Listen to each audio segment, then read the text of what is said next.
Hey, what's up, guys? This is Ricky Martinez coming back with today's tutorial for the New Year's 2013. Glad to have you guys back. Whoever it is that went to my live stream, I have no idea who it was, but thanks for coming. Um, all right, this live stream was basically um, rendering practice. Um, I'm basically just drawing random stuff. Well, not too random, obviously, but just having an object. I had metal armor and a face, pretty much. And this has been my way of practicing for a long time. Well, ever since I started painting. Um, and I've found it very useful uh, for for learning. Keep it quick, and it teaches you pretty much whatever you want to learn. Here, I wanted to concentrate on metals and skin, as always. Those are probably the two most common used materials when it comes to painting. Um, all right, so I'll go ahead and I'll let you guys know it's barely 1 a.m. over here. I finished the stream at around 10 p.m. and I started putting the video together while we were watching the TV and getting ready for New Year's. So it was kind of cool. Um, but yeah, now it's 1 a.m. It's after New Year's, so it's kind of cool to be kicking off this New Year with a video. Um, just staying on it. So we'll go and start with the details. Basically, the biggest thing I remember when I was starting up, well, I'm still starting up, but early on, I used to always wonder, why is it not looking good yet? It's still looking bad. It's looking shitty, and it takes time. You got to keep chiseling. It's like I've never sculpted, but I've heard a lot of artists compare painting to sculpting. Michelangelo was one of them. You got to chisel away, man. You got to keep at it. Keep correcting stuff. Keep lighting it. Keep throwing shadows. And eventually, whether it's 5 minutes if you're a super, professional artist, or 20 hours like me, eventually it'll start looking better. So that's the biggest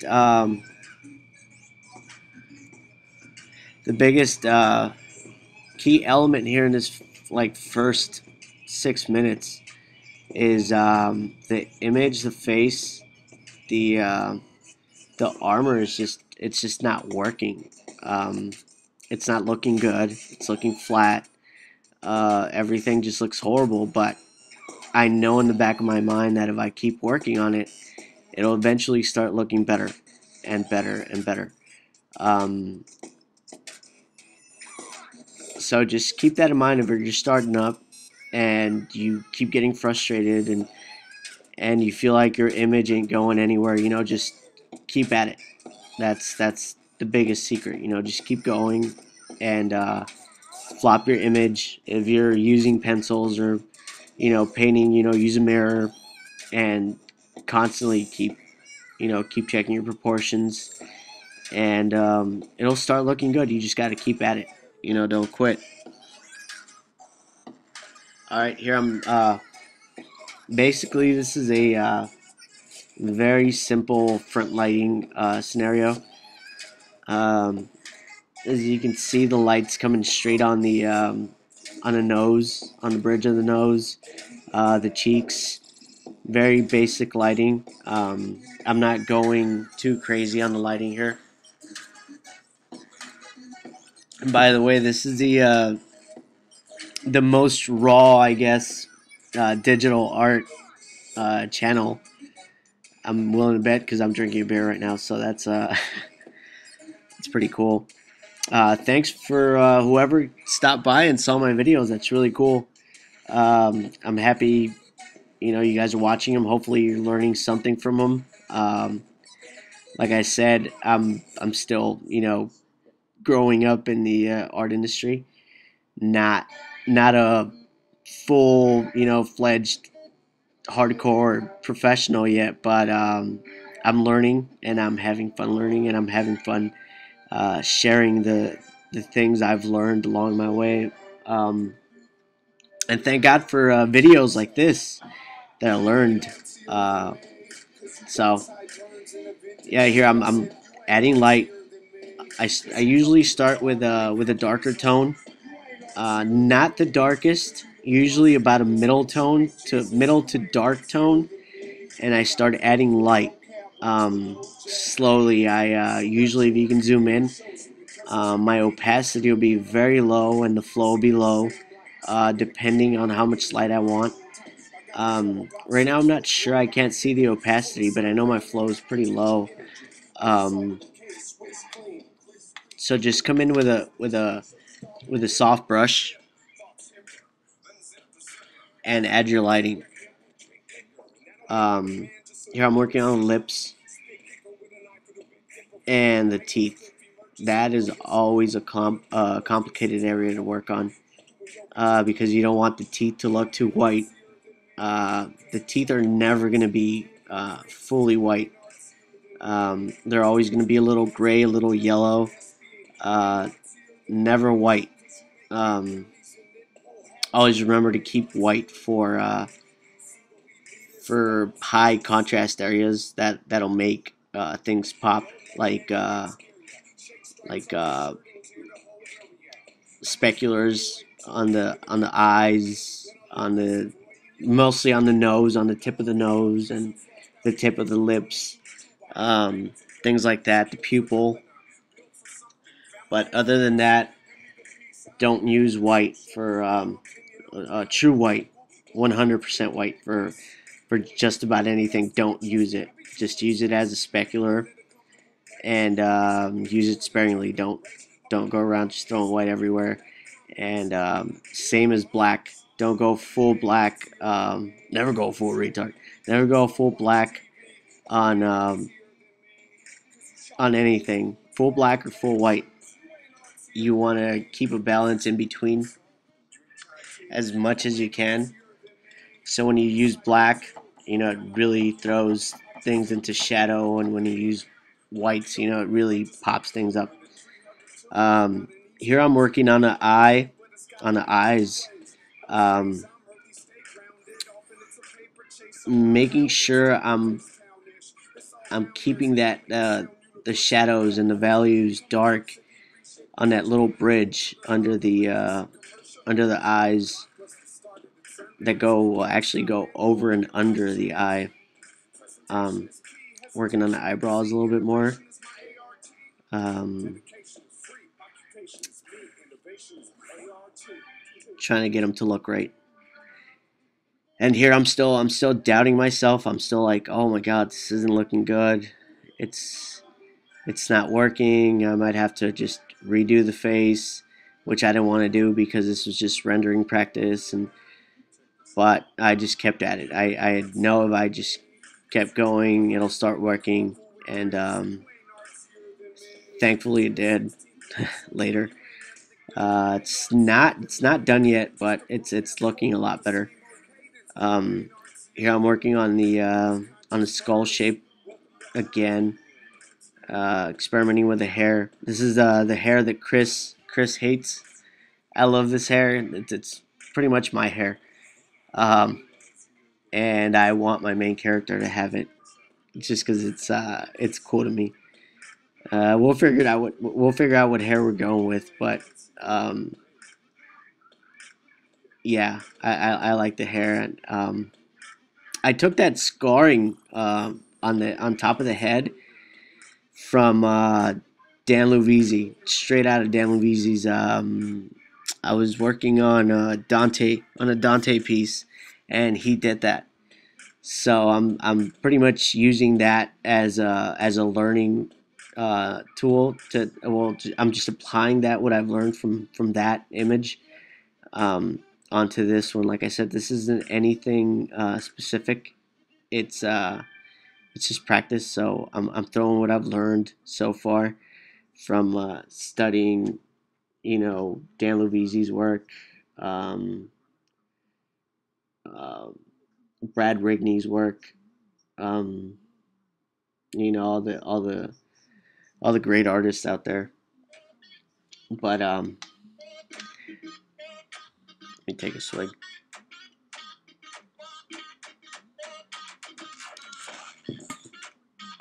All right, here I'm still working the light source. I'm still going light on the light values. Not going too far. I've learned to slowly build up my lights slowly. Um, Never too harsh, and always use your color picker. Don't stay don't stay on a bright color. Blend it in whenever you apply a color. Color pick that what you've applied and blend that in. Don't stay on a color because it'll throw it off. It'd be the same as if you were oil painting. If you're mixing a color, um, it's gonna stay mixed. So whatever color you have mixed, you keep mixing it with a lighter value to go lighter, or you'd mix it with a darker value if you wanted to go darker. So always keep that in mind as if you were painting, traditionally with oils. Um, that's the thing about Photoshop is if you keep a color and you keep stroking and stroking, it'll keep that same value and it'll throw everything off. So remember to apply the color you want or the value you want, and it'll lighten up the area and color pick that. Don't keep throwing that same value because it'll just lighten everything up. Um, I'm sure that's a little confusing to people, so I'll probably make a tutorial on that later, just so you guys can see what I'm talking about. It's a little confusing, but here I'm throwing a little bit of orange, brown um, around the cheeks, which is a little bit of red, which is a blush, which usually goes in the nose area and the cheeks, and a little bit around the eyes.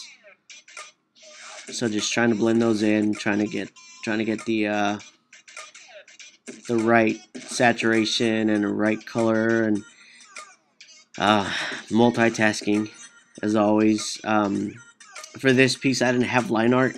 Like I said in my other videos, I've been approaching my art the way Dan Lovisi does, which he starts with line art, which I love. I love that technique. Start with line art, keep it clean, and color over the line art or under the line art, and it's a good guide.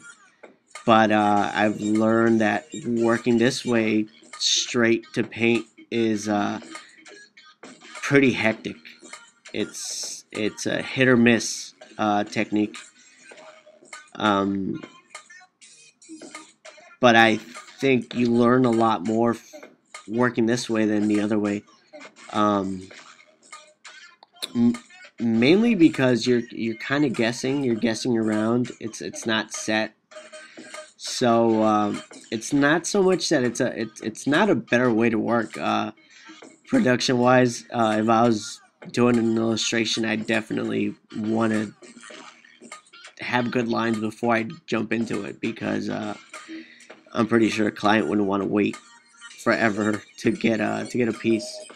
So yeah, for self purposes and learning techniques, yeah, I'd encourage you doing this every once in a while just to throw you off your game. But whatever workflow works for you, just stick to that.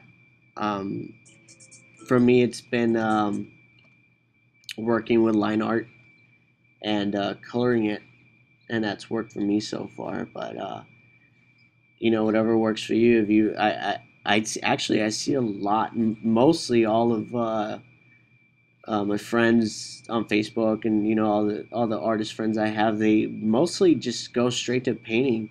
Um, I If I was to do that, I think I'd want to draw a silhouette first and go from there. Just a dark silhouette, but most of the guys I see, they just go straight into painting, which is kind of a crazy way to work for me, but that's just the way most people do it. I don't I'm not a big fan of that, but yeah. So now, let's see. I've sort of fixed the face. Here I'm trying to trying to check my anatomy on the face. I'm checking the cheekbones. I'm checking the eyes. I'm checking the mouth. I'm making sure it's gonna look good. These are very rough lines that I'm throwing on that chin strap thing. I'm still not sure what that's gonna be, but I'm just making sure that it's gonna look okay. I'm not For this piece. I'm not really going for uh, super professional looking. I'm just trying to make it work. Um, it's just for rendering practices, so um, I'm not too worried about it looking good. But I know I'm too stubborn, so it has to look good. And going back to the lips, but I'll go ahead and touch on something that uh, we were talking about tonight, um, which is we were talking about inspirations and and uniqueness and learning and the purpose of an artist. Um, that's a very touchy subject. I've heard a lot of professionals and a lot of non-professionals, mostly non-professionals, say that art is subjective, and I agree. I agree. Art is subjective, but um, no, actually, I don't. I don't agree. I don't agree with art being subjective. I think everything in life. I'm not gonna lie. I think everything in life, and I think a lot of people are gonna disagree with me and probably bash me, but I think um, everything's in black and white, man. If you're honest with yourself and you're truthful, you'll know if if art is good, or if somebody's art is good, or if it's bad. But not only that, if you take somebody's art and you compare it to somebody else's art, you'll know which one is better. I mean, it's very obvious. It's very obvious if you take somebody's art and compare it to somebody else's. Would this artist be able to? I went to eat there. Would this artist be able to draw the way this other artist can? And can the other one do the same? And I think those questions can be easily answered. Um, but a lot of people like to say that art is it's subjective, and I highly disagree. Um, I think you build your skills, and I think you show what you got with your art. Um, it's yeah, it's a matter of taste, whatever people like, and uniqueness. But at the end of the day, if you look at what the Renaissance artists like Da Vinci and Michelangelo, what they were painting and what they were sculpting, it was all realistic um, anatomy. They didn't have cartoons or especially chibi art. Um, it was all nature, and I think the more you can interpret nature and anatomy in its truest forms, I think that's really what judges you. And I think the better you can define that in your art, um, I think that tells you how good you are. Um, sure, there's a lot of fundamentals that involve storytelling and comp and color theory, but I think it all also mixes with that. I don't think art is subjective. I think it's plain black and white, um, and you know, yeah, everybody has their own opinions. But for me, my goal is to make my art as realistic as possible and use the fundamentals I've learned, which involve color theory and perspective and values and trying to make things look as real as possible. Um, Again, that question is, and the answer to that is up to you. I'm not one to judge. I don't think one artist is better than another, and because they do this or that, but um, it's personal choice, and for me, I like to push myself, and I like the challenge of trying to make things look real. Um, and I I follow my inspirations. Like I said, I saw Dan Luizzi's work and I saw the realism in it, and I thought it was just fucking amazing. I I couldn't stop myself from taking that challenge and saying, I think I can do that. I think I can make something look that good. Maybe I can. Maybe if I push myself, I'll be able to do something like that. And that's why I kind of adopted digital art and started painting and learning, fundamentals. But um, I don't believe in subjectiveness. I don't believe in grays in betweens. I think black and white. Learn as much as you can and show it in your artwork. Um, but again, it's the choice is yours. Um, that's just my thought.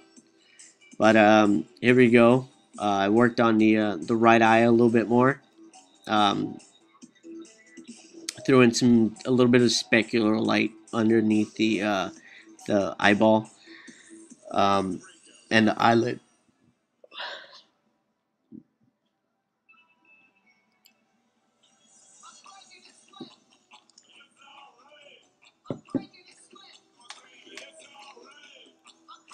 And if anybody has any questions about what I'm talking about, um, most of you guys know where I can be found on Facebook or here. Just leave me a comment, and I'll be happy to have a 2 hour discussion with you like I did today about that, about uniqueness and subjective art. Um, I know I've heard Koro Kaufman say, art is subjective,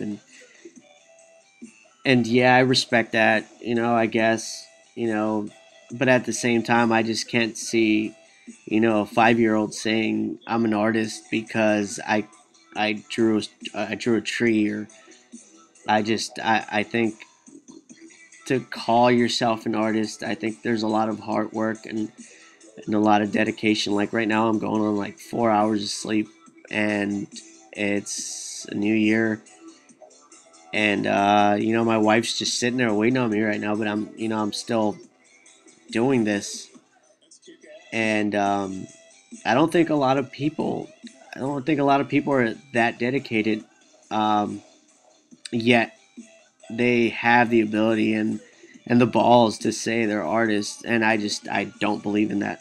I don't. Um, and that's my thought, and I'm just being honest. Um, I don't think I don't believe in art being subjective, and I'll just leave it at that. Um, but yeah, that's we're wrapping up the video here. Adding a little bit more of that dark pink in the eyeball. Uh, Trying to throw some shadow underneath that eyelid. I'll be doing a I'll be doing a tutorial on eyes, uh, noses, and lips here soon. So I'll go ahead and break all this stuff down here soon. But this video is mostly actually what made me make this video was that discussion today. I thought it was a good way to start the year and state my opinions. Um, I don't sugarcoat stuff. I don't lie. I speak my mind, and that's what I think. Um, so thanks for stopping by, and hopefully you learned something. And stay tuned for more videos to come. Um, Hopefully they'll be fun. Thanks for coming.